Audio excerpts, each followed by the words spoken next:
Bienvenue dans le podcast Au cœur de mon cycle, dédié à la santé hormonale et au bien-être des femmes. Je suis Mathilde Thiésy, coach en santé hormonale. En 2017, suite à des lésions d'endométriose, j'ai perdu mon rein droit, un électrochoc qui m'a propulsée vers un chemin de transformation. Aujourd'hui, maman de 2 enfants, je me suis formée pour donner la parole aux femmes, les accompagner et leur rappeler à quel point elles sont puissantes. Dans ce podcast, vous trouverez des épisodes en solo. Mon souhait est de vous aider à mieux connaître et mieux comprendre votre corps et à cultiver un équilibre hormonal optimal. Vous trouverez également des épisodes avec des invités. Des experts partageront leurs connaissances sur divers sujets liés à la santé hormonale et au bien-être féminin, de la gestion du stress à l'alimentation, en passant par le mouvement et la spiritualité. Chaque épisode vous informera, vous inspirera et vous donnera des outils concrets pour améliorer votre vie quotidienne. Restez à l'écoute pour des conversations enrichissantes, des conseils pratiques et des moments de connexion visant à illuminer votre parcours vers une vie épanouissante.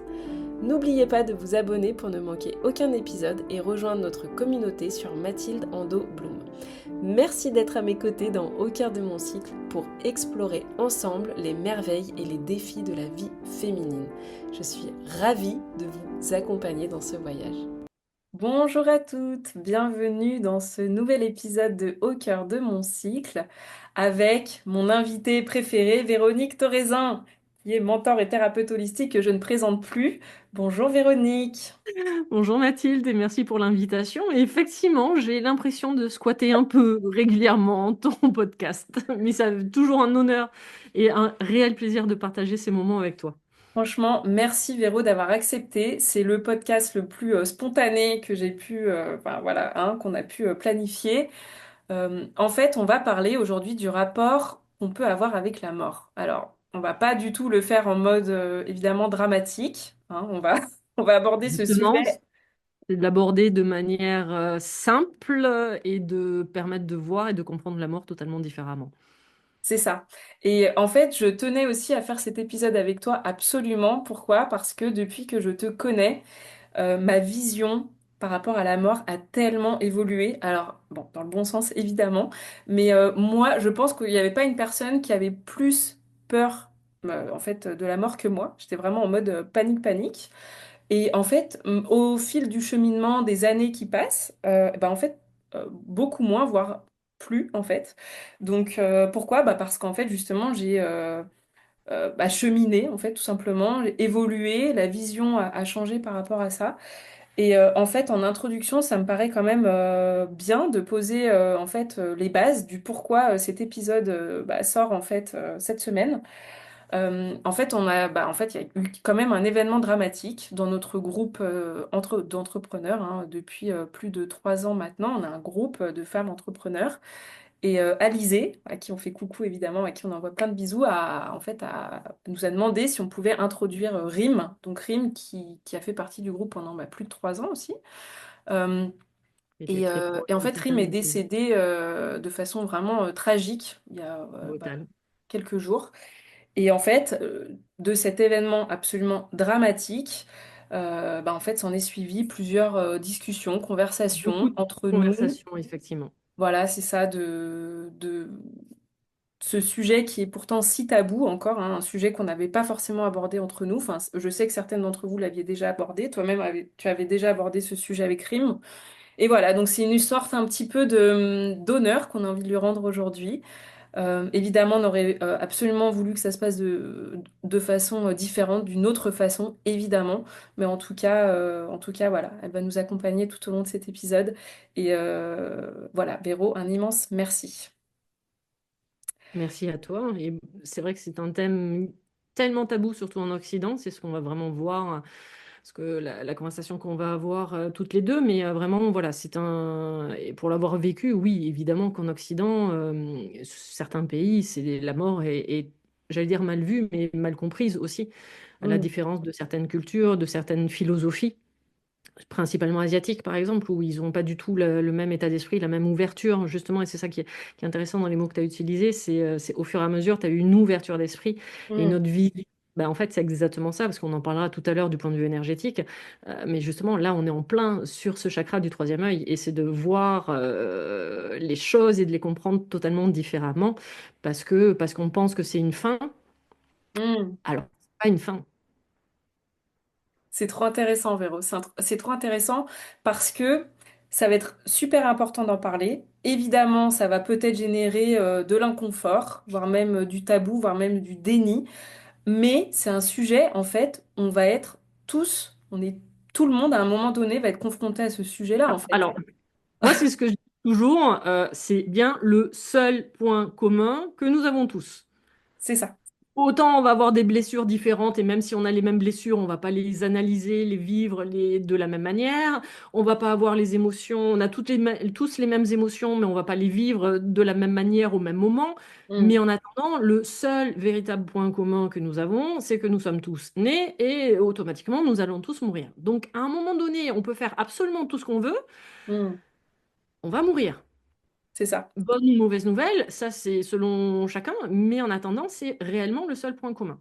Hmm. Donc, autant de faire cet événement-là, enfin de le voir et de le comprendre différemment et de le vivre différemment. Donc justement, que ça ne soit pas un sujet tabou, que ça soit Hmm. quelque chose qu'on comprenne. Et surtout, et ce qu'on va voir, parce que ça a été justement toutes nos conversations que nous avons eues en tant qu'amis et même en tant qu'entrepreneurs, du coup, Hmm. et c'est quelque chose qui se prépare Hmm. aussi. Ouais, on Voilà, en parlait aussi. Ouais. parce que ça nous a permis aussi, nous toutes, dans le groupe, par exemple, de Hmm. réaliser entre celles qui avaient déjà tout préparé, pour Hmm. certaines, d'autres qui ont commencé à en parler et à préparer, et celles qui se disaient, bah, en fait, ça m'a jamais traversé l'esprit. Et c'est vrai qu'il y a toutes ces choses qui, mis bout à bout, fait que bah, ce passage-là, et cette vision-là sur la mort peut totalement et radicalement changer. Parce que oui, je vais être très franche dès le départ, avoir peur de la mort est un dérèglement énergétique. Ah bah voilà. Voilà. Ça prend Je tout son fous, sens. je fous le bordel dès le départ. C'est ça, c'est ça. Oui, parce que comme on disait, tu vois, en amont, le fait d'être dans notre société, là, bah voilà, en Occident, on est tellement déconnecté de tout ça, Mm. parce qu'en fait, bah voilà, ça fait peur, quoi. Ça fait peur, on veut pas en parler.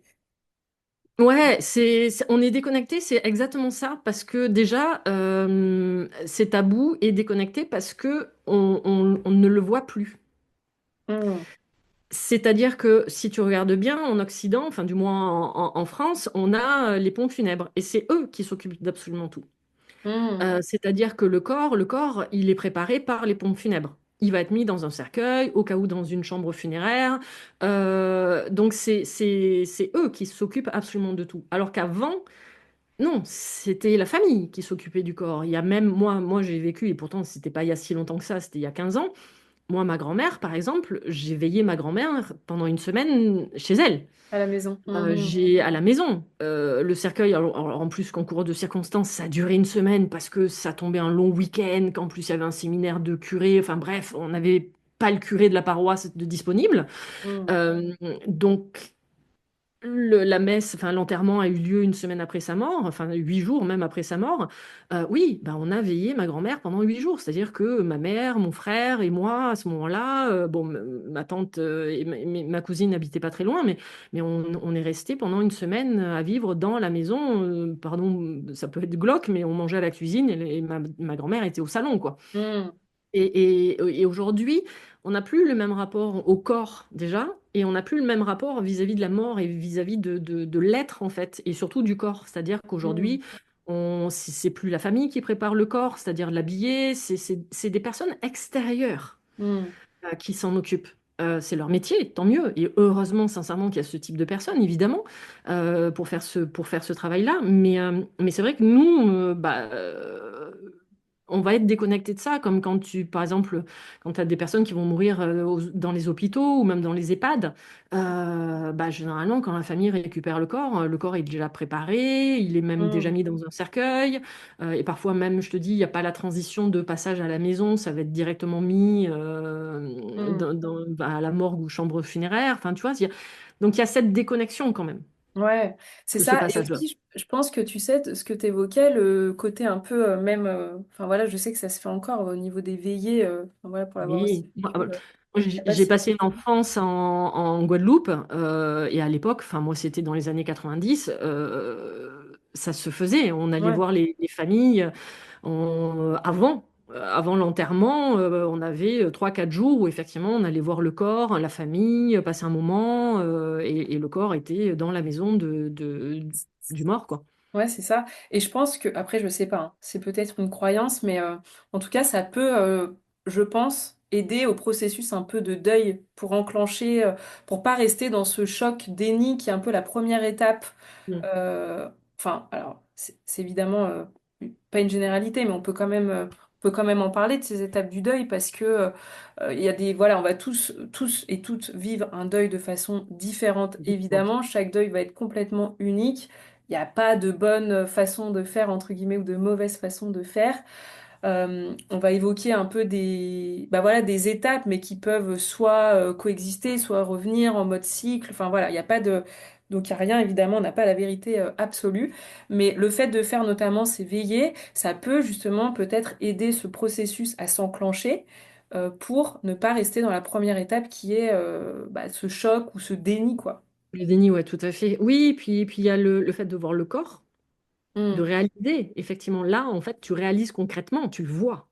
hmm, Tu vois, c'est pour ça que d'ailleurs, c'est très intéressant quand tu as beaucoup de personnes qui, je sais pas, quand ils sont un accident d'avion ou hmm. n'importe quel accident et que les personnes ne récupèrent pas le corps. Ah ouais, ça c'est Et dur. tu l'entends, les personnes qui sont là, elles te disent, mais en fait, je peux pas faire mon deuil. J'ai pas le corps de la Ouais, personne. ouais. Et je peux parfaitement le comprendre parce qu'effectivement, le fait de voir déjà le corps, ça te permet quand même de faire ce passage-là, de dire, OK, mais en fait, là, la personne que j'ai, non, elle va pas se lever, elle va pas venir me faire un câlin, elle va pas, on va pas papoter, on va pas échanger. Là, là, c'est concret.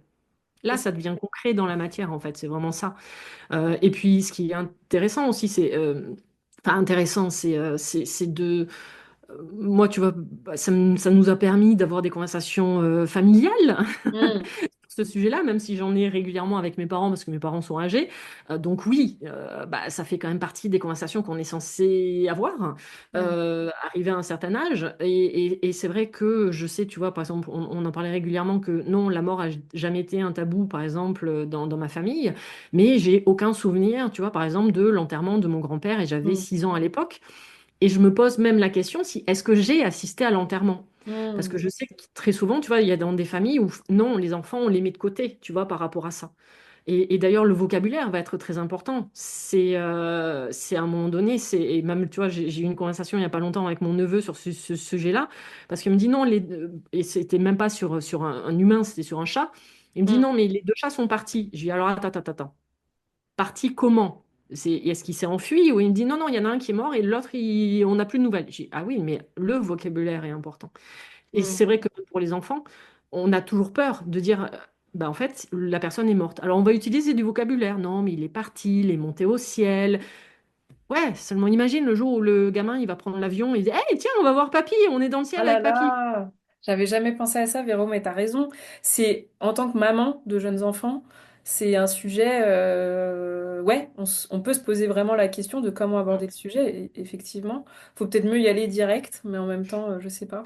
D'être direct, oui, mais en toute bienveillance, en fait. Ouais, Tu ouais. vois, parce qu'arrivé à un certain âge, ils sont capables de comprendre et heureusement.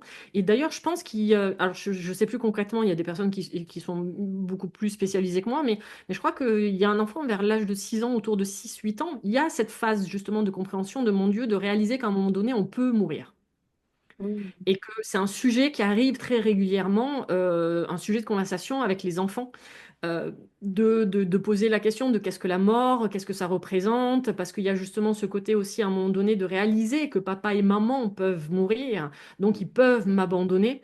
Donc il y a ce passage-là avec tous les enfants à un moment donné, donc oui, tu vas le vivre également avec les tiens, un peu plus, ils sont encore un peu petits, mais il y a ce passage-là, et autant dans ces cas-là, c'est pas être direct, mais rester réaliste. Tu vois ce que je veux dire? C'est-à-dire c'est beau d'expliquer, de garder des images, oui, mais en même temps, c'est d'être concret en fait sur les choses. Hmm. et de, et de répondre, qu'il n'y ait aucun tabou, même vis-à-vis des enfants, parce qu'évidemment, il va se construire sur ça, en fait, plus tard. C'est ça. Ça me fait penser que le premier décès que j'ai enfin, voilà, que j'ai vécu, c'était mon arrière-grand-mère. Je crois que j'avais 14 ans, je m'en rappelle encore. Et je l'ai hyper mal vécu, en fait, l'enterrement et tout. Je crois que j'avais décidé de la voir. Et c'est ça qui a été le plus entre guillemets, traumatisant. Je pense que... Et puis de voir tout le monde triste comme ça, enfin, je sais pas, il y a eu cette... bon, depuis, ça a quand même évolué, mais je m'en rappelle encore comme si c'était hier, alors que j'ai très peu de souvenirs de cette période-là, mais comme quoi, hein. Oui, mais tu vois, c'est toujours pareil. On le vit tristement, mais style en Occident, par exemple. Oui, voilà. Oui, c'est C'est vrai. ça qui est totalement paradoxal. C'est que des gens s'habillent en noir. Moi, c'est quand même Oui, assez alors on est tragique. triste, évidemment qu'on est triste. Ça, c'est normal. On va venir pleurer. Et ça, c'est un processus tout à fait normal. Parce que moi, je l'ai vécu, hein, pour avoir accompagné des amis justement dans cette étape-là qui ont perdu Hmm. leur mari, par exemple. Oui, j'ai encore souvenir de la famille qui dit oh, c'est bon, au bout d'une semaine, par exemple, à une semaine après l'enterrement, de dire ah, tu vas pas pleurer tout le temps non plus. Oh, Waouh, oh, la hey, violence. Ah ouais. calme. Elle a le droit de pleurer. Ouais. Ouais. Laissez-la exprimer aussi son émotion. Laissez-la vivre son deuil. On Hmm. ne va pas vivre le deuil de la même manière. Donc Ouais. évidemment qu'il y en a qui vont être tristes. Mais à l'inverse, il y a des personnes qui vont rendre ce moment joyeux, enfin joyeux, je me comprends. Ouais. C'est-à-dire qu'ils vont l'amener différemment, de comprendre que finalement, ok, et très souvent d'ailleurs, enfin moi je le vois, hein, maintenant aujourd'hui, euh, il faut les mariages et les enterrements pour qu'on se voit dans la famille. Hmm. Ah. Ah ouais. Sincèrement, moi aujourd'hui, c'est le cas. Ah bah, La, tu la- vois. la dernière fois où j'ai vu toute ma famille, c'était un enterrement, c'était la doyenne de la famille, ma tante, presque 100 ans. Ouais. Et il faut ça, et c'est là, dans ces moments-là, où on se dit, mais pourquoi on attend ces moments-là, en fait, tu vois? Ah bah ça. C'est ça. Et au final, de les voir autrement, c'est-à-dire que là, bah, par exemple, maintenant, on met des repas, alors que c'est un enterrement, mais on va mettre un repas parce que ça nous permet d'échanger, de nous voir, de discuter. Comme on le sait, des personnes qui veulent des enterrements festifs, Hmm. de justement pas être habillés en noir, tu vois, de rendre ces enterrements totalement différents. Et moi, j'ai vécu, alors ça s'appelle pas des enterrements, mais j'ai assisté, on en parlera peut-être un peu plus tard, justement à Katmandou. J'ai été dans un lieu sacré, vraiment un centre de crémation, hein, on va être très clair, mais qui Ok. est un haut centre sacré. Mais c'est super festif, t'as des danses, t'as les tambours, t'as la musique, voilà, ou même, regarde par exemple au Mexique, la Ouais. fête des morts. Ouais, c'est clair. Ouais. Je pense sincèrement que j'aurais envie de le vivre au moins une fois dans ma vie, tu vois, de voir l'ambiance qu'il y a ce 31 octobre au Mexique, pour voir vraiment, de voir en fait la réunion justement des vivants et des morts, parce que c'est vraiment ça en fait, leur fête. C'est ça, c'est plus en mode ouais, célébration, Mhm. rite, ça a vraiment le côté aussi sacré quand même.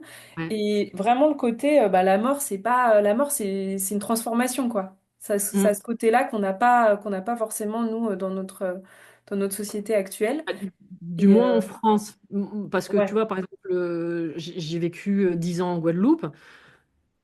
Toutes les tombes, lorsqu'arrive justement la fête, enfin le 1er novembre, alors même si la fête des morts c'est le 2 novembre, euh, toutes les tombes, toutes les familles vont sur les tombes, elles sont nettoyées. Durant le mois Mm. précédent, toutes les tombes sont nettoyées. Le jour, à ce moment-là, ils allument les tombes, il y a des bougies partout, il y a des cimetières qui sont magnifiques. Le cimetière de Mornalo est réputé pour ça. Ils vont même manger sur les tombes, tu vois, c'est vraiment une autre approche en fait de voir la mort totalement différemment. C'est ça. Est-ce que tu peux nous expliquer? Donc, il y a la mort évidemment physique, mais en fait, là, donc, ça va être sur un différent, enfin, on va dire un plan énergétique qui va être différent que quand on est bah là sur Terre, en fait, en mode, en mode vivant sur Terre. Je sais pas comment trop aborder, comment te poser la question, mais est-ce que tu peux peut-être ouais, nous expliquer le fait que ouais, c'est un plan énergétique qui va être différent, en fait, une fois qu'on est mort? Bah, une fois qu'on vient à mourir, ce qu'il faut bien comprendre sur l'idée, c'est que c'est notre véhicule terrestre qui est mort. Hmm. notre corps. C'est pas notre âme. Absolument pas. Voilà. Ah, c'est beau. Notre âme ou notre énergie, elle est, alors elle n'est pas illimitée, pas forcément, parce qu'on pourrait dire qu'elle est éternelle. Oui, selon certaines croyances, elle va être éternelle. Je n'irai pas jusque-là. Mm. Mais en attendant, elle a une durée de vie bien plus longue que notre corps, ça c'est sûr et certain. Ok. Et en fait, c'est juste, alors juste, C'est ça. on va relativiser, c'est notre corps, notre plan physique qui vient à mourir. Donc, toutes nos fonctions, terrestrement parlant, donc le cœur qui s'arrête et toutes les fonctions qui ne sont plus viables, et donc notre corps physique. Donc, oui, je pourrais être vulgaire en disant, bon, en fait, c'est un tas de viande qui devient un tas de viande, quoi. Enfin, voilà, j'ai dit que j'allais être vulgaire. Euh, du plus poétiquement, c'est notre corps physique, notre véhicule terrestre qui nous a permis de vivre sur cette terre qui effectivement a une DLC, c'est-à-dire qu'on a une date d'arrivée et on a une date de fin. Mm. D'accord? Et que par contre, la bonne nouvelle, c'est que notre énergie, donc ce qu'on peut appeler notre âme, oui, effectivement. Elle, par contre, non, elle est venue s'incarner, à un moment donné, elle a pris la décision de venir s'incarner justement sur cette terre dans notre corps, et qu'à un moment donné, bah, elle va laisser ce corps-là, parce que lui, je répète, c'est un peu comme une voiture, hein, donc il y a un moment donné où il n'a plus ces capacités-là, Ok. et donc, du coup, bah, l'âme va effectivement va s'en aller. Après, il va y avoir plusieurs croyances derrière. Il va y avoir des croyances comme par exemple le bouddhisme ou l'hindouisme Mm. qui vont parler de réincarnation Ok. qui vont dire, OK, ben en fait, l'âme, elle va partir de ce corps, mais elle va revenir se réincarner dans un nouveau corps, avec un nouveau schéma, un nouveau cycle. Donc, c'est l'idée de cette réincarnation qui est fait, ça s'appelle d'ailleurs le samsara, c'est la roue du samsara, donc c'est la vie est faite de cycles et de cycles et de cycles. Je crois que tu es porté sur le bouddhisme également. C'est le Euh, renouveau, quoi. Oui, c'est exactement ça. Et puis après, tu vas avoir, et d'ailleurs même les bouddhistes, ils vont encore plus loin. J'ai souvenir, moi, pendant mes études de bouddhisme, de médecine tibétaine, pardon, ils font le thème astral du mort. Waouh. Euh, C'est-à-dire que quand la personne vient à mourir, ils vont faire le thème astral pour la prochaine vie. Et Waouh. pour savoir, pour déterminer, parce que je crois qu'il le compte en nombre de jours, la personne va se réincarner tant de jours après sa mort. Pendant toute la cérémonie, telle personne peut toucher le corps à telle ou telle fonction. Il y a des personnes qui n'auront aucune autorisation de toucher le corps, même pas de voir le corps ou d'assister à la Waouh. cérémonie, tout simplement pour pas venir polluer la future vie de la personne. Enfin, tu vois, ils poussent encore plus loin tout le concept de réincarnation. Mm. Donc eux, ouais, vraiment, c'est eux dans leur tradition, y a pas, c'est pas une fin en fait. Mourir, c'est pas Mm. une fin. C'est une mutation, c'est une continuité, c'est un nouveau cycle. Et même d'ailleurs, dans certains cas, on peut parler même de transmutation, ce qui pourrait être Mm. totalement logique, un peu comme l'histoire du phénix, c'est-à-dire je meurs pour renaître de mes cendres.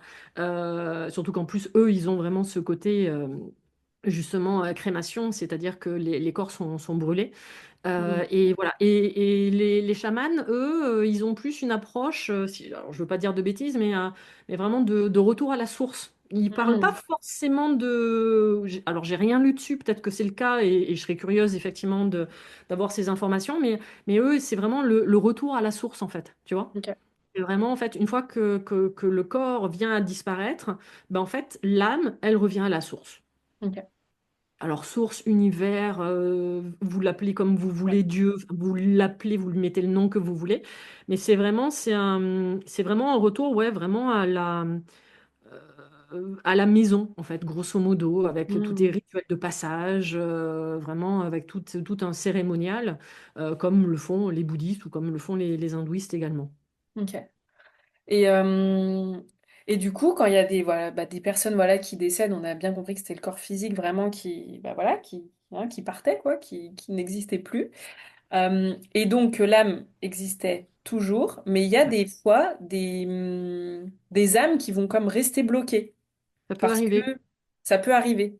Est-ce que Mm. ça peut arriver que en cas de, par exemple, de mort violente, ou enfin, je sais pas dans quel ou pas forcément même, ce Alors, concept un peu de passeur d'âme. Passage d'âme, effectivement, oui, Passage d'âme. c'est-à-dire que si on reprend le concept, par exemple, chamanique, alors pas que chamanique, hein, parce qu'il y a beaucoup de médiums aujourd'hui qui en parlent, effectivement, c'est une fois que du coup la personne est morte, donc le corps de la personne, le corps terrestre fait de chair et de matière vient à mourir, bah, du coup, l'âme doit revenir à la source. On va prendre ce cas-là, déjà de revenir à la source, pas forcément déjà de parler de la Ouais. réincarnation. Et ce retour à la source, oui, bah, cette âme doit passer, ce qu'on appelle le passage d'âme. C'est un terme très courant dans le développement personnel, dans la spiritualité. Et en fait, il faut bien comprendre que ce passage d'âme, non, bah, malheureusement, il ne se fait pas forcément en claquant des doigts. Pour certaines personnes, oui, ça peut être relativement facile. Pour d'autres, ça peut être un peu plus compliqué. Et comme tu l'as évoqué, oui, ça va être très compliqué, voire pas Impossible. possible Ouais. dans certains cas, comme des morts excessivement brutales, donc oui, des accidents, des guerres par exemple. Ça va être le cas également des personnes qui se sont suicidées. Ok. Donc ce sont des personnes qui, leur âme et leur énergie ne va pas être capable forcément seule de revenir à la source. Ok. Donc, c'est pour ça qu'il y a ce qu'on appelle des passeurs d'âme, c'est-à-dire ce sont des personnes qui sont habilitées à aider justement ces âmes à s'élever et à revenir, comment dire, une énergie un peu plus pure. Enfin, c'est pas le bon vocabulaire, mais ouais, vraiment de pouvoir passer à autre chose justement et au cas où de permettre de revenir dans un nouveau cycle. Hmm. Ah, c'est Donc oui, tellement intéressant. voilà, il y a des personnes, c'est leur fonction. Alors ça C'est peut être la ça. fonction principale. Ils savent qu'ils sont passeurs d'âme. Alors je vais être, enfin il y a certaines professions, hein, on sait que derrière il se cache quand même très régulièrement des passeurs d'âme, comme par exemple certaines infirmières. Il y a vraiment des professions qui Ah, elles sont quand génial. même il y a certains services où, oui, évidemment, il y a des services de gérontologie ou autres, où automatiquement les personnes vont avoir besoin de cette aide-là. Et je ne sais plus d'ailleurs qui c'est qui m'avait raconté, une infirmière qui m'avait raconté que les personnes attendaient généralement qu'elles soient de service, Ah, c'est beau. inconsciemment, hein, Ouais, bien sûr. mais Qu'elle soit là. ils avaient tenu toute la nuit et au moment où elle prend le service, ils meurent. Oh, waouh. Voilà. Donc, ouais, donc passeur d'âme, voilà, il y a des personnes, ça va être leur fonction principale, dans le sens où c'est quelque chose qu'ils vont faire régulièrement. Il y a des personnes où elles ont cette fonction-là, mais c'est pas forcément la fonction principale. Après, ça peut être quelque chose qui va être totalement inné, justement, Hmm. quand c'est généralement comment dire, la fonction principale. Ça s'apprend. Ça s'apprend. Il peut y avoir des rituels. Il peut donc quand je dis ça s'apprend, voilà, on va apprendre des rituels pour pouvoir les accompagner, pour pouvoir faire ces passages-là. Ça peut totalement exister. Moi, je sais que par exemple, il y a un rituel avec le Reiki Hmm. au troisième degré qui nous permet de comprendre et de voir cette mort différemment et du coup d'accompagner l'âme. Moi, personnellement, ça fait partie de mes fonctions. C'est pas du tout ma fonction principale, mais quand j'ai Hmm. besoin de le faire, je le fais. Évidemment, il y a quand même tout un protocole. Enfin, je veux dire, il y a des Ouais. autorisations. On fait pas n'importe Oui, quoi on non demande. plus. Ouais, bien sûr. Ah bah évidemment. Et moi, c'est vrai que chaque fois que que j'ai fait des passages, j'ai aucun passage qui est semblable Ah, tu parce vois. que j'ai toujours adapté. Par rapport à la personne, l'énergie de la personne, par rapport à ses volontés aussi, même si elle n'est que énergie, oui, elle a quand même toujours une volonté et donc oui, je me suis toujours adaptée et j'ai jamais fait en mode hey, c'est bon, on va vous faire passer. Non, ça se déroule pas de cette manière-là.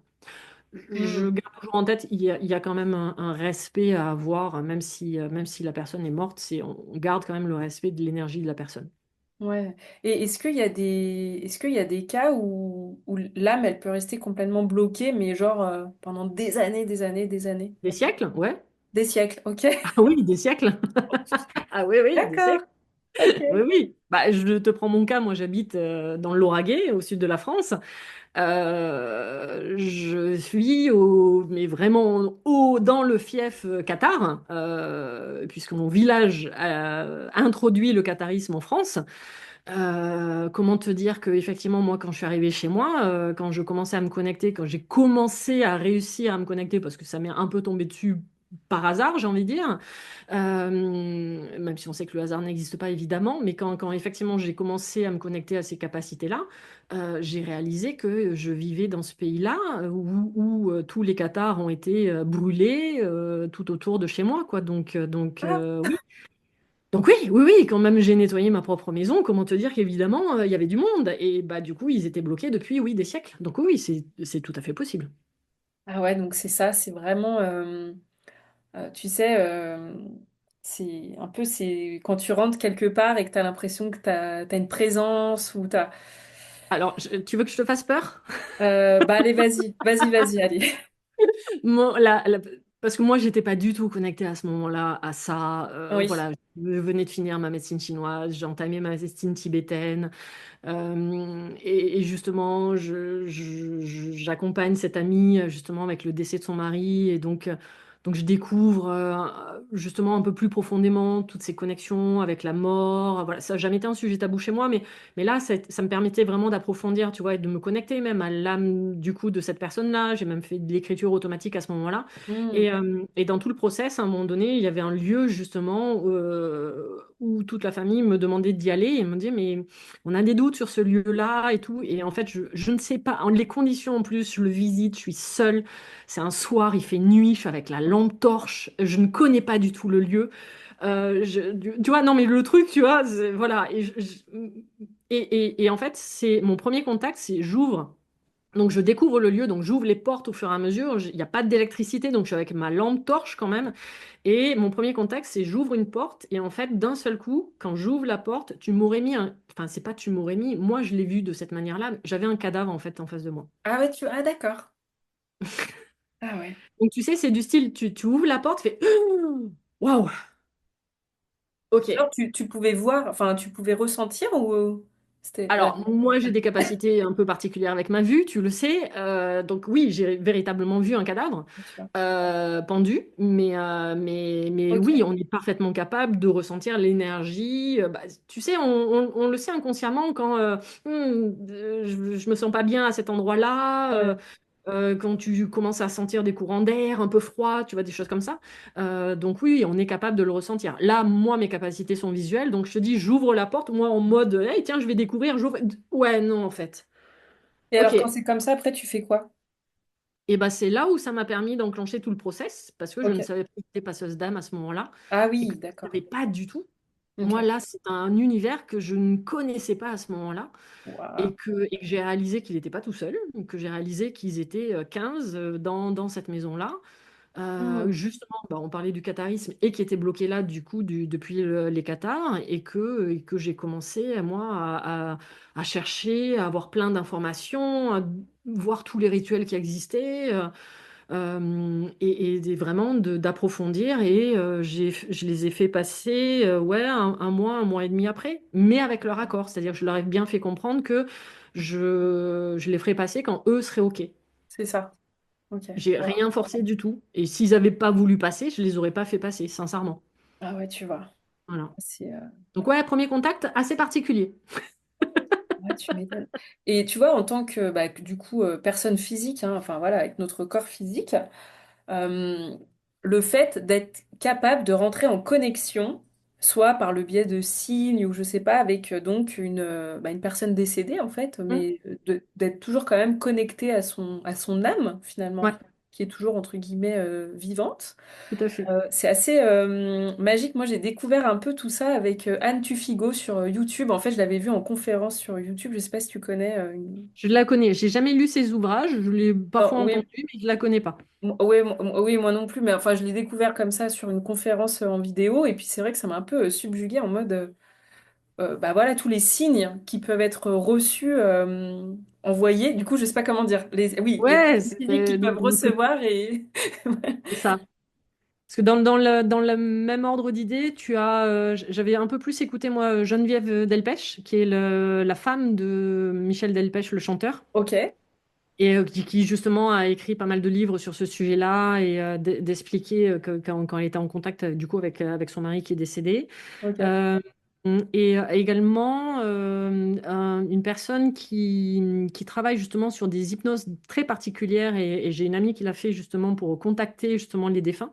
Bon, maintenant il est spécialisé, enfin il a d'autres types d'hypnose. C'est Jean-Jacques Charbonnier, Ok. qui est un anesthésiste à la base, donc docteur, et qui a créé des hypnoses pour venir effectivement se connecter avec les défunts, donc avec le défunt avec qui on a envie de se connecter, donc un parent proche, son conjoint, ses Hmm. parents, ses enfants. Moi, j'ai eu plusieurs personnes où ça a été effectivement, elle voulait se connecter avec son fils décédé.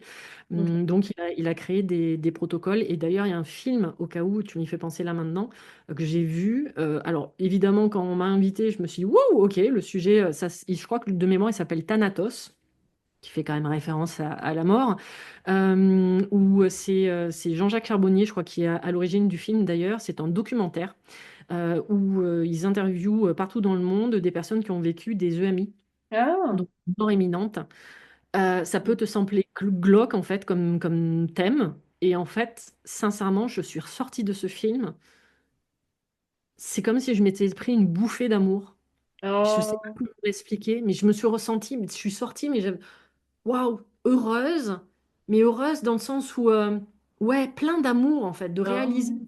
tout leur discours, de tout ce qu'ils ont vécu, parce que vraiment ce type de personnes, enfin, comment ils vivaient avant et comment ils ont vécu après. Ah. Ah, c'est ça, ça leur fait changer, Ah, j'imagine, pas mal de mais choses. Ouais, c'est ça. exactement, de Ouais. voir la mort différemment et leur vie surtout Ouais. différemment. Parce que on parle de la mort là, de la mort physique, de la perte d'un corps, mais il y a des morts symboliques aussi. Hmm. Et c'est une question de cycle, et même en étant vivant, ben, en fait, la vie est faite de cycles et donc de morts. Donc, et moi, je le vois constamment en accompagnement. Ben, parfois, il y a besoin de fermer des cycles. Il y a besoin de Hmm. fermer, justement, et le nombre de personnes qui, finalement, intérieurement, énergétiquement parlant, sont mortes parce qu'elles ont laissé quelque chose dans leur passé Oh. et ne se sont pas permis de vivre après et de s'autoriser en fait à vivre après et de réouvrir ce nouveau cycle. Donc parfois on est obligé de fermer des cycles, de clôturer des cycles, vraiment de faire le deuil de ces parts d'elles, Hmm. euh, et pour pouvoir justement renaître. Et par exemple la symbolique de la maladie, et c'est vraiment ça en fait. C'est on Hmm. laisse l'ancienne version de qui on était pour aller vers la nouvelle version de qui on doit être. Ah, c'est un super rappel, ça, de se dire que oui, il y a des cycles, et puis le fait de vivre un deuil, c'est pas forcément que pour un décès. Ça peut être pour, par justement version de soi-même, ça peut être pour son travail, pour des Une relations. rupture, un divorce, une perte de Exactement. travail. Ouais, il y a tout. Ouais, et on va passer par, ouais, par différentes étapes. Bah, un peu ce qu'on disait au début, tu sais, on parlait un peu des différentes étapes du, du deuil, parce que voilà, deuil de la personne, mais aussi, aussi d'un animal, hein, on n'en a pas parlé, mais Ah, évidemment. mais totalement. Ouais, donc ouais, non, super. Euh, est-ce que tu penses que le fait d'accepter un peu tout ça, ça permet, le fait d'accepter entre guillemets la mort, ça peut permettre de mieux la vivre finalement quand ça va être le Ah moment bah, venu. qu'il y aura à tout le monde, je rappelle. C'est ça. Oui, évidemment. Ouais. Mm. Bah, évidemment, parce que du coup, t'es pas dans un déni, justement, déjà toi de ton vivant. Et au contraire, tu es dans cette acceptation. Parce qu'on parlait justement des différentes les étapes, mais l'étape numéro une, c'est le déni, Mm. avec les passages de la colère, de la tristesse, du rejet aussi parfois. Mm. Mais l'étape ultime, c'est l'acceptation. Ah oui, Et, c'est. et même toi, de ce vivant, c'est d'accepter que oui, pardon, on va mourir. Enfin, je Mm. ne peux pas dire l'inverse. J'aimerais beaucoup, hein, mais c'est pas le cas. Ouais. Donc, c'est d'accepter qu'on va mourir. Mais du coup, à partir du moment déjà que tu l'acceptes, ça signifie que tu lâches prise sur cette partie-là. Mm. On ne sait pas quand, on ne sait pas où, on ne sait pas dans quelles conditions, même si certaines personnes sont capables de le savoir, parce qu'on peut avoir ces capacités-là. Mais en attendant, Mm. ouais, c'est de faire en sorte que ce passage soit beaucoup plus fluide, Ça. justement, au niveau du corps, mais encore plus au niveau de ton énergie, quoi. C'est ça. Donc oui, de le préparer. Et puis en plus, j'en parlais tout à l'heure, hein, c'est déjà d'avoir cette peur de la mort, c'est un blocage énergétique. Mm. Ouais. Ok. Ouais. Oui, donc le fait de, bah oui, de cheminer, ça peut évidemment prendre du temps, le temps qu'il faut en fait, hein. Il y a pas de, c'est juste un cheminement. Donc oui, l'importance en fait d'en parler avec son entourage notamment. Tu vois, ça peut être déjà une première base de se dire, bah voilà, dire peut-être ce que l'on pourrait souhaiter, Mm. de vraiment le sens dans le sens où, bah voilà, pouvoir être respecté en fait dans ses choix, dans ses valeurs, dans ce qui est important pour nous un petit peu jusqu'au bout, quoi. Donc le fait d'anticiper, Mm. ça peut Bah, avoir un côté rassurant et puis aussi le fait d'accepter que oui, exactement. tu sais que ça va arriver, on sait pas où, on sait pas quand, mais Et voilà. c'est ça, c'est-à-dire que ça te permet aussi de voir du coup la mort différemment et d'en parler, ça lève tous les tabous. Et ça te permet, toi, justement, d'accepter aussi ce processus et de ne plus être dans ce déni-là, de dire non, non, mais si, si, malheureusement, mauvaise nouvelle, ça va quand même t'arriver. Et Mm. autant, bah, autant, pardon, mais autant faire cet événement-là, quelque chose que tu as envie, enfin, comment dire, pardon, comment bien le formuler? Correspond, quoi, qui te Qui te correspond. correspond, ouais, exactement. Parce que tu vois, on en parlait du coup ensemble. Bah, oui, même si tu as un testament et Mm. ou si tu donnes des ordres, la famille n'est pas obligée de le respecter, malheureusement. Donc, il faut vraiment que tu aies une personne de confiance, d'accord, qui va respecter absolument tout. Ce Mm. qui n'est pas forcément le cas dans toutes les familles. Et même, je donnais cet exemple-là où j'ai connu quelqu'un, elle a tout préparé. C'est-à-dire elle a vraiment préparé absolument tout, Mm. même les vêtements qu'elle allait porter, elle a pris, enfin, elle a choisi son cercueil, la musique, absolument tout. Elle a tout préparé avec les pompes funèbres, elle s'est même payée parce qu'il faut pas garder, enfin, il faut Mm. garder en tête du coup en France, ça reste un budget non négligeable quand même. Et incinérer, c'est exactement pareil, hein, Ok. c'est le même budget. Mais c'est surtout ce que j'ai trouvé super intéressant dans son approche, euh, c'est elle enlève un poids à la famille. Ouais, c'est clair, à l'entourage, ouais, ouais, ouais. Parce qu'à ce moment-là, pardon, mais tu as autre chose à faire Ouais. qu'à te demander de alors attends, qu'est-ce qu'il voulait comme chanson, comment on va l'habiller, elle a autre chose à faire, elle a à vivre la famille à ce moment-là, que ce soit le conjoint, les proches, les enfants, ils ont autre chose à faire, Ouais. à vivre leur deuil en fait. Oui, et puis rien que le fait d'être dans un cercueil ou d'être incinéré, enfin, tu vois, Aussi. c'est aussi, enfin, parce qu'après, Ouais, la famille, elle est là, mais en fait, je sais pas, enfin, exactement. donc ouais, non, c'est des sujets, voilà, alors oui, pas faciles à aborder, mais qui sont tellement bénéfiques. Moi, je sais que pour, par exemple, mon grand-père, là, qui est décédé il y a pas longtemps, tout était, en fait, tu vois, ma mère, elle avait vraiment bien anticipé, elle lui avait vraiment posé la question, et en fait, c'était, bah, entre guillemets, calé, enfin, ils en parlent, quoi, c'est Bien. bien. C'est... C'est vrai que tu vois, moi, pareil, j'ai mes parents qui sont quand même relativement âgés. Oui, ça fait partie des conversations qu'on a de temps en temps. Alors, peut-être pas assez, il va peut-être falloir que je Mm, commence un peu à pousser, hein, parce qu'il commence à vieillir quand même. Mon père a 86 ans, donc ça commence à faire.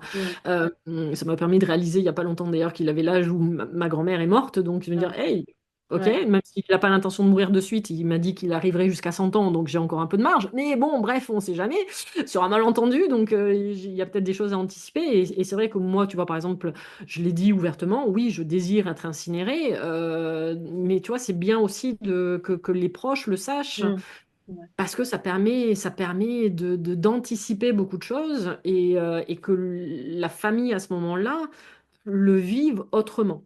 mm, Plutôt que d'être un poids, déjà le poids de mm, la mort, parce qu'on n'est pas tous, on va pas tous réceptionner, il faut garder ça en tête, hein, on va pas tous réceptionner les informations concernant la mort. C'est-à-dire qu'il y mm, a des personnes où ça va être beaucoup plus simple.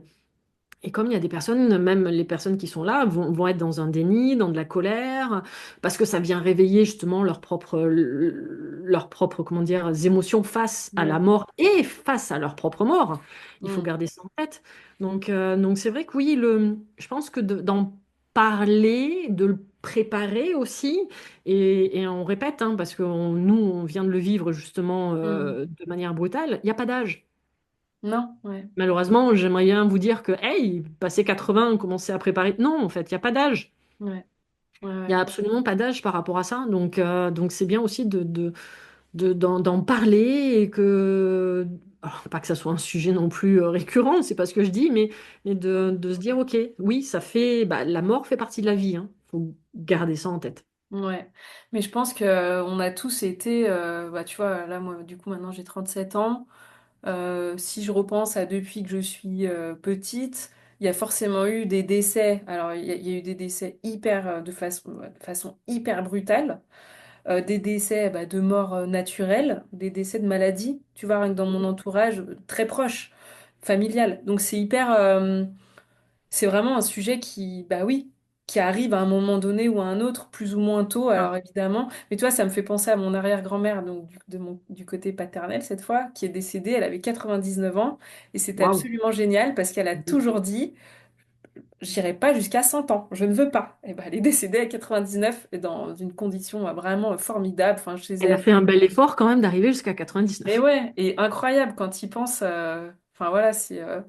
Et à côté de ça, tu as d'autres décès, tu vois, un ami d'enfance qui est décédé à 29 ans, bah, je pense que, tu vois, aussi là, le décès de Rim, c'était en 2017. Le décès de Rim, ça m'a fait aussi réaliser qu'à ce moment-là, j'avais pas encore forcément cheminé par rapport à ma vision à la mort, et j'étais un peu bloquée encore dans cette partie du deuil où j'ai encore beaucoup de culpabilité, parce que j'étais loin, je suis pas rentrée. Enfin, tu vois, ça remue évidemment. Donc, je trouve que vraiment d'avoir conscience de la mort en général, ça a beaucoup, beaucoup d'impact sur nos choix, sur nos priorités, Mm, sur le fait aussi d'être dans un peu bah, la gratitude au quotidien, parce que ça peut tellement s'arrêter du jour au lendemain, mais vraiment mm.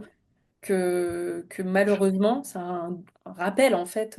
Exactement. Et c'est vrai que c'est très intéressant que tu amènes ça sur l'histoire de la culpabilité, parce que je Mm, le vois très régulièrement, que ce soit avec la perte de personnes humaines et également avec les animaux, parce que tu en as parlé tout à l'heure. C'est justement de se libérer pour les personnes qui restent, c'est de se libérer de cette culpabilité-là. Je vais te prendre mon propre exemple que j'ai vécu. Du coup, effectivement, une personne avec Rim, par exemple, le dernier échange que j'ai avec Rim, oui, je vais être très cash, je lui fous un tir.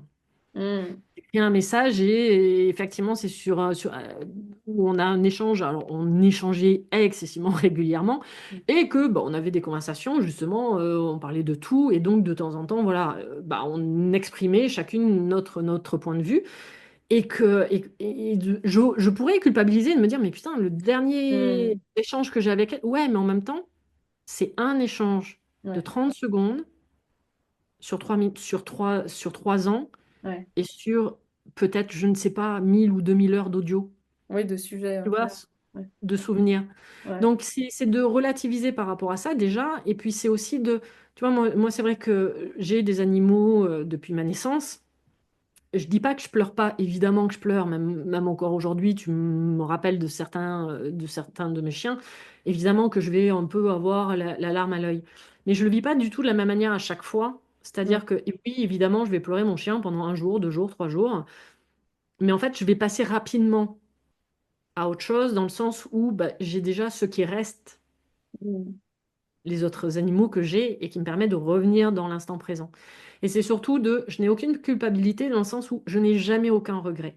mm, C'est-à-dire que j'essaye de vivre chaque instant avec mes animaux dans l'instant présent mm, et de rester connecté à tous ces moments. ouais. Et en fait, que ça soit avec un humain ou avec du coup un animal là dans ce cas-là, c'est de rester branché sur tous les bons moments en fait que vous avez vécu avec ces personnes-là, tous Mm, les échanges que vous avez eus. C'est ça qui vous permet de mieux le vivre, de sortir de cette culpabilité, de sortir de cette tristesse.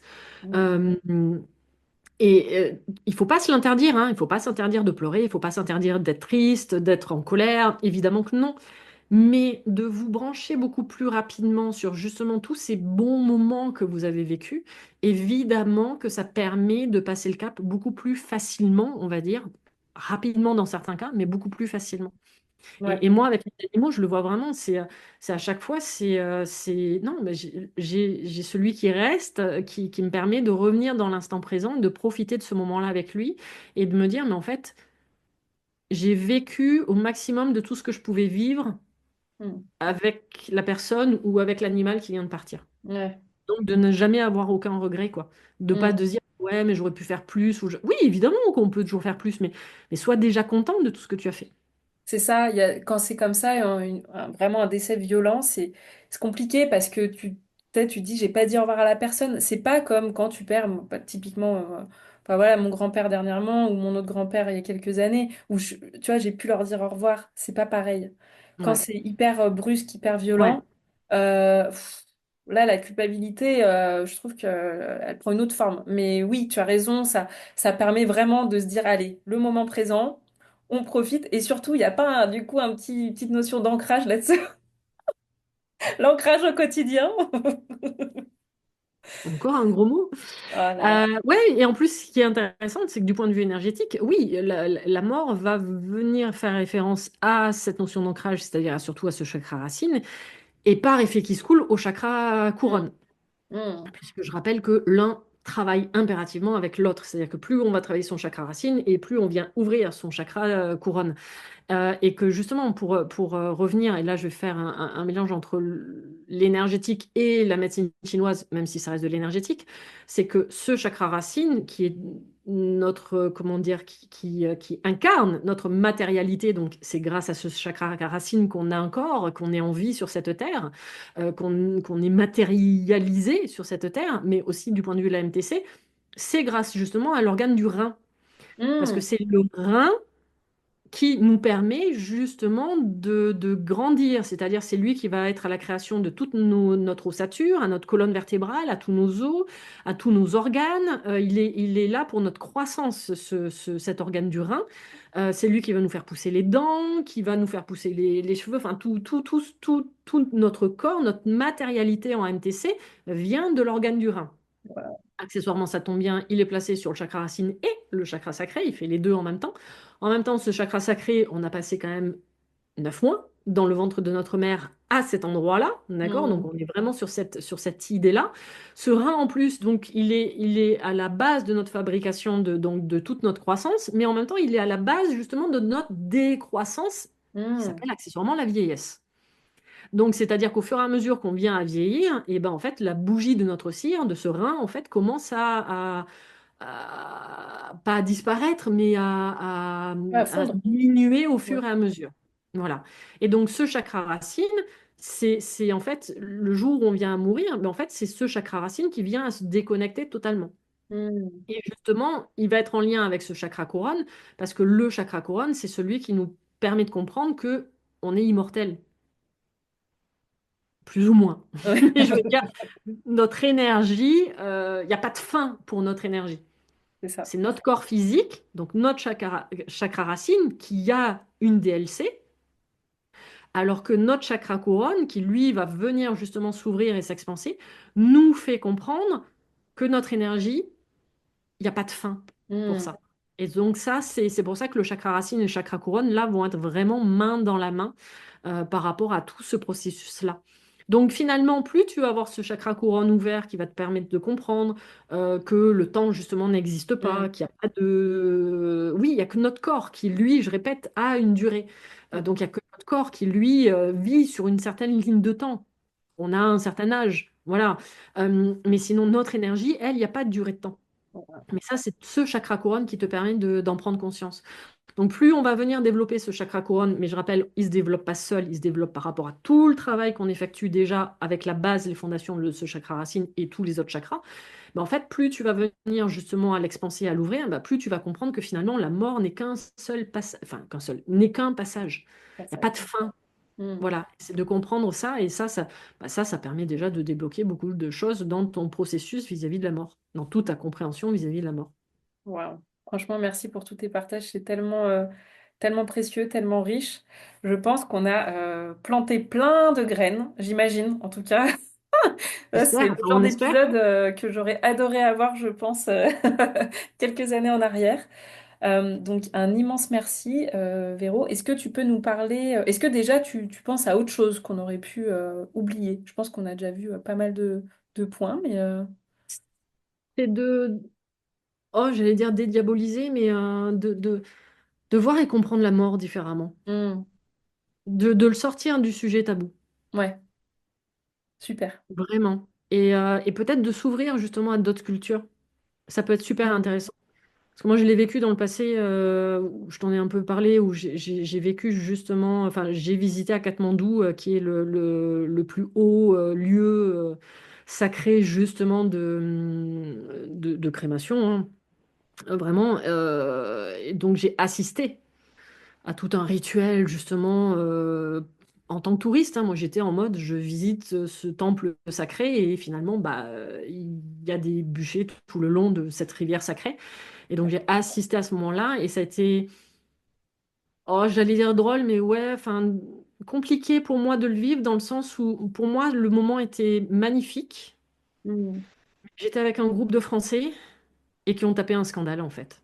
Oh, Parce que c'était super tabou pour eux et qu'on n'a été que deux ou trois personnes à rester, à vivre ce moment-là avec la famille qui était vraiment en train de préparer le corps. Alors, j'avais cru comprendre que c'était leur mère qui était... Oui, ils pleuraient évidemment à ce moment-là, ils pleuraient totalement, mais ils étaient en train de vraiment de la préparer, de tout ritualiser avec l'encens, avec les fleurs et tout. Et en même temps, tu avais les sons des tambours qui battait vraiment dans la joie tout autour et tout. Donc, il n'y avait rien de triste. mm. Même les pleurs des enfants étaient joyeux presque, j'ai envie de te dire, même s'ils pleuraient leur mère. Et à l'inverse, je te dis, il y avait le contraste avec ces Français qui criaient au scandale qu'on n'avait pas à visiter ce type de lieu. Donc je pense que c'est pour déjà peut-être commencer à démystifier certaines choses, c'est peut-être Mm. commencer à vous intéresser à d'autres cultures, Mm. à d'autres approches, Mm. euh, d'aller voir ce qui se fait ailleurs et pour peut-être de comprendre justement cette mort différemment.